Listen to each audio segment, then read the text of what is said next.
জ্বালানি সংকটের কারণে গেল ৩ বছর ধরে স্বাভাবিক উৎপাদন ব্যাহত হচ্ছে। সক্ষমতার ৫০% বেশি কাজে লাগানো যাচ্ছে না।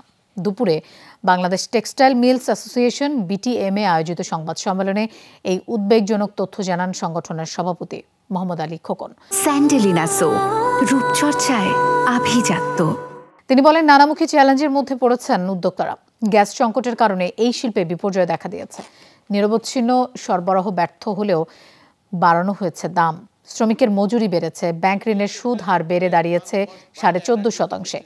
বিটিএমএ বলছে, ডলার সংকটের কারণে ওয়ার্কিং ক্যাপিটাল কমেছে। অনেক ব্যাংক তুলা ও কাঁচামাল আমদানির ঋণপত্র খুলতে অনাগ্রহ প্রকাশ করেছে। মোহাম্মদ আলী খোকন জানান, প্রতিবেশী ও প্রতিযোগী দেশগুলো যখন নীতি সহায়তা বাড়াচ্ছে, তখন বাংলাদেশ চলছে উল্টো পথে।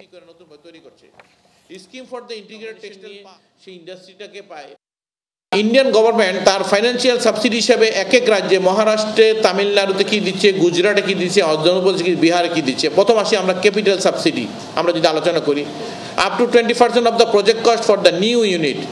কেউ যদি 25% মহারাষ্ট্রে বা তামিলনাড়ুতে কোনো প্রজেক্ট করে, 50% মহারাষ্ট্রে যদি ফ্যাক্টরি করে, তাকে প্রজেক্ট কস্টে নিউ ইউনিট যদি কেউ করে তাকে 25%, 100 কোটি টাকা প্রজেক্ট হলে তাকে 25 কোটি টাকা গ্র্যান্ট হিসাবে, যা 5 বছরে তার অ্যাডজাস্ট, এটা কোনো নন রিফান্ডেবল।